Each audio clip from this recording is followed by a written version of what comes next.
are you? It's so great to have you here. I just want to thank you very much for accepting our invitation to begin our discussion on the future of the arts. As we know, the world today has been affected by something that is, beyond anybody's control, and arts is one of those things that really suffered the most.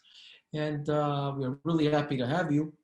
I'll give a little bit of information also about myself briefly. My name is Giovanni Formisano, and I'm a tenor. I've been singing for the better part of about 18 to 20 years, internationally, with appearances at theaters as Carnegie Hall and lots of opera.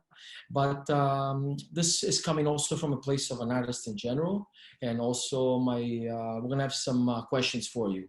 And about arts, the world of arts, about painters, musicians, anything that requires arts and creativity. So if it's okay with you, I would like to begin here.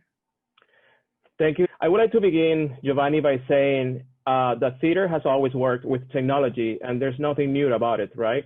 But we have now this whole new wave of technologies that are bringing a bit more potential to the new generations of theater or any artistic venue.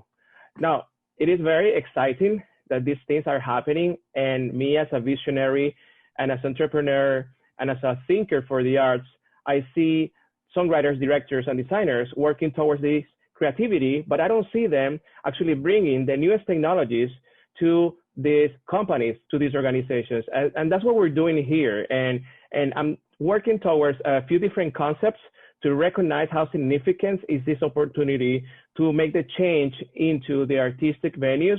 And then we can actually pivot very fast, since we are living this pandemic moment that has disrupted the artistic world. Very, very interesting, and thank you for that. So if it's okay with you, we would like to begin with some of the questions that we may have. So as you know, as arts, as I introduced before, is one of those industries that's been affected the most, with the negative effects of these pandemic. And so as your experience as a business of the arts strategist in general, where do you see the future of the business of the arts going globally? The pandemic has disrupted the business of the arts. And when we talk about disruption, we immediately have to assume that we need a strategy behind this disruption. There are a few ways to approach this disruption within the companies, but it has to be, or it has to come from a lean theory of businesses, and to learn these theories are, quite complicated if we are not quite adjusted to what's the thematic behind it. We have to study case methods for the artistic world, and we have different type of business models for disruptions. I see the art world is definitely going to change into new business models if we want to think practical into what are the solutions for what's going on now.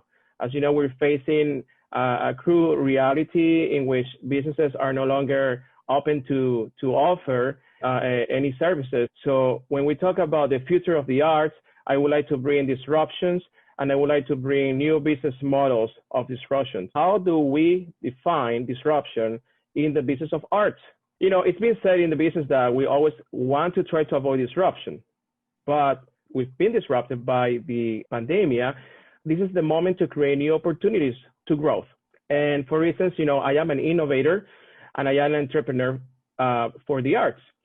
I will say, in order to find that new change of how the art is going to become something new, we need to start unifying dots, meaning we need to start finding those new innovators and those new entrepreneurs, leaders that are actually going to change the world of the arts by bringing new technologies, anticipating the industry ahead of time before actually it's very late. In order to adopt these powerful tools from technology, we need to think of a framework. And remember, a framework is going to contain problems, the solutions. So we have problems and solutions. And that's the whole key, is that we need to implement new business models of disruption into the arts for that new transformation to the future. Very interesting, John. Thank you very much for that. And I quite agree with you that the arts in general need to be projected to this future that you speak about.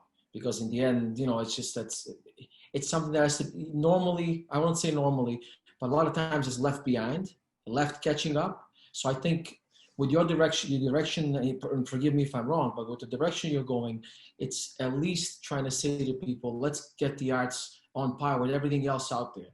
And by introducing new business models to it, we can actually achieve that goal, which